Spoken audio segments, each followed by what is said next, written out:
Do you ever feel like life is just bowling you over and you're just getting caught up in everyone else's agenda and you just don't even seem to have an ability to assert yourself? You don't even, if people even ask you, what do you want? You kind of freeze or say, I don't know, whatever you want. Well, this is actually a very common experience for people who are empathic, who are sensitives, who are intuitive. And when you're not in your body and you're not fully grounded and you're not really clear about who you are, not in your personality, not in your external identity, but in your spirit, then it tends to get a bit difficult to hold the space and get the kind of grounded sense of self that you would like to have for yourself and would like to communicate to other people. Hi, I'm Sonia Choquette, and I am happy that you're here at my channel. Today I'm talking about how to be comfortably, energetically assertive, not aggressive, how to step into your energy, into your body, and really own the space and be able to direct the life that you have in the direction you want to go. So if you are returning to my channel, I'm happy to see you back. And if you're here for the first time, thank you for showing up. I hope this little video helps you be more assertive, and if you enjoy it, consider subscribing. Now let's get back to the problem at hand. I'd like to talk about know who you are is the basis of being grounded in your body and being able to hold yourself and be assertive with other people so that they meet you at the place that you are and really respect your energy, and you're able to express yourself in a way that you feel is being heard and respected. So the first thing is, to be assertive, you have to be in your body. And that might sound crazy for a lot of people, but if you get overwhelmed by other people, you know it's really easy to check out, to kind of leave. You go numb, you hold your breath, you kind of get stuck in your head, you're freezing, you're overly accommodating to others. You know, what do you want? I don't know, whatever you want. I don't care, let's do whatever you want. That is not, that's a way to keep the peace. Maybe you had some very strong-willed people in your life and that just was easier. But as a fully conscious, self-directing spirit who has agency and the right to sovereignty, what you want to do is recognize that having your own boundaries, having your own sense of self, and having the space that you need to live a fully balanced, grounded life is your birthright. You're not hurting anybody. They might not expect this from you. They might not feel like this is familiar, but they will adjust if you show up in a way that's calm, present, and clear. Start by getting into your body. And the way to do that is just move your shoulders a little bit, move your neck around. Here's a fun one. Just do this. Say moi, moi. And that kind of gets the heart. When you go, you can put your hand actually on your heart and feel it. Moi, moi. When you feel that energy, you actually feel your heart waking up. And that's where you want to be in your body. Then breathe a little bit and let the sound out, because you get corked and stuck and trapped out of your body here in the throat. So, and then follow with a few more. That kind of energy back and forth is kind of fun. You can practice it. People who are learning to sing learn to do this, and it just kind of helps your chest open, your heart open, your spirit drop in, makes you laugh, which is a very good way to get back in your body. And it just kind of gives you some sense of yourself. Rub your hands together like this and shake them out and go like this and feel the energy traveling from palm to palm. This energy is your spirit. This is the self you want to fill yourself up with and fill your space up with. Your spirit is your life force. It's your creative agency. It's the part of you that makes your heart beat. It's the sense of who you are that people connect to. So you want to feel it to express it.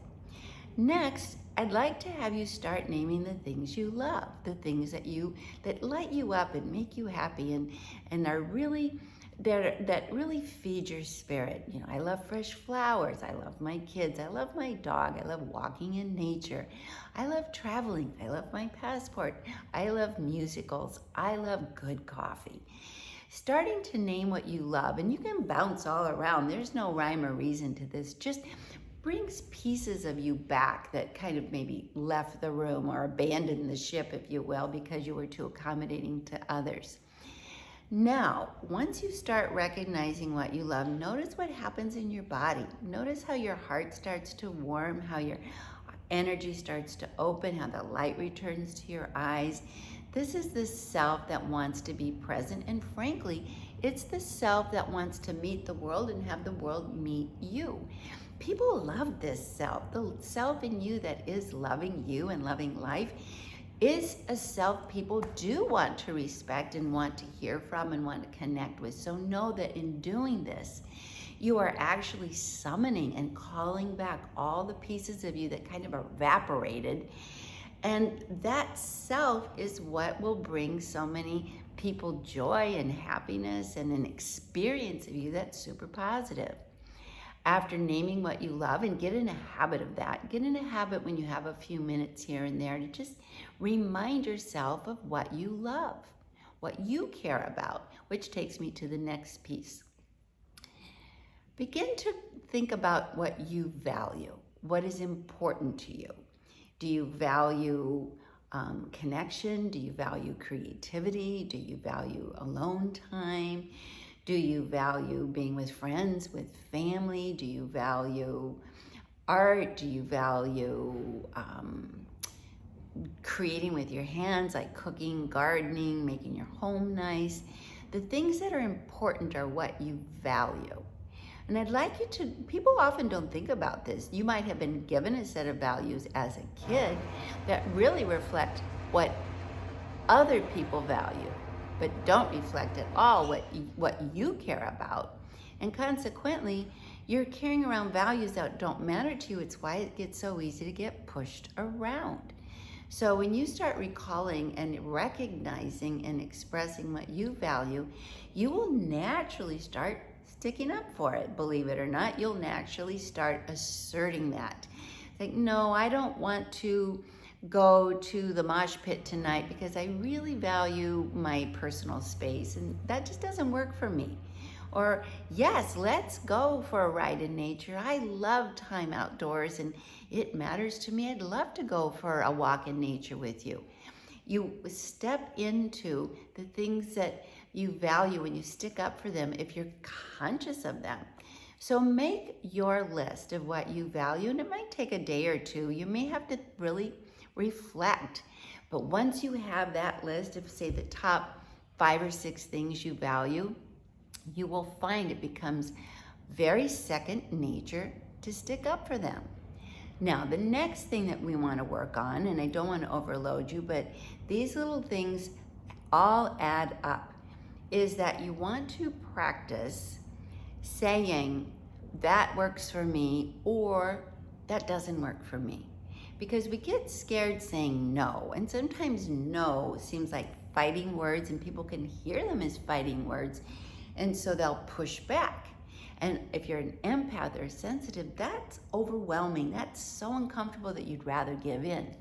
So we're gonna avoid those words and try these. That doesn't work for me. I'm so sorry, I wish I could, but that won't work for me. Or that really works for me. Or this is what works for me.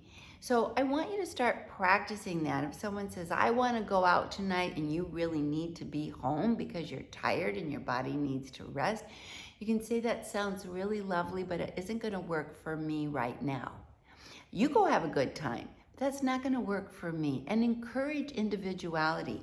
You do you, I'll do me. That also really adds up. So A, know what you love and care about. B, know what your values are. And C, give yourself a practice to say that works for me or that doesn't work for me. These 2 statements actually remind people that you're having a different experience than them, and that while you're willing to respect theirs, you are actually very committed to respecting your own experience as well. You might get a little bit of pushback, but just repeat yourself. Yeah, it sounds great, but it doesn't work for me tonight. Well, maybe we'll revisit that in a day or two. Or that doesn't work for me. What does work for me is I need to stay home tonight. When you can say it that way, people will actually start hearing you and respecting you. Now you have to practice. You can't just have it roll around as thoughts in your head. So when you're in the shower, or when you're walking, going to work in the car, you're on by yourself somehow doing the housework or whatever, practice saying these things out loud and fill in the blank. Wow, being alone tonight really works for me. Or, what really works for me? I love if we could all go out to dinner. Or what works for me is I really wish we could all just have a meal together. But if it doesn't work for you, I'm okay with that. We need to individuate a little bit. You can't be in a big puppy puddle, taffy pull with everybody else and be assertive at the same time. And the other side of being assertive is that you actually need to let other people have their reality and their preferences also expressed. So try these little tips and tools and start with this wah, because that activates the heart that is truly the spirit of you that you want to assert.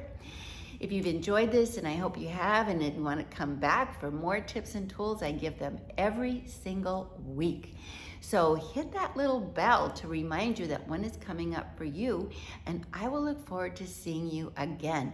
Thanks for being here. Talk to you soon. All my love.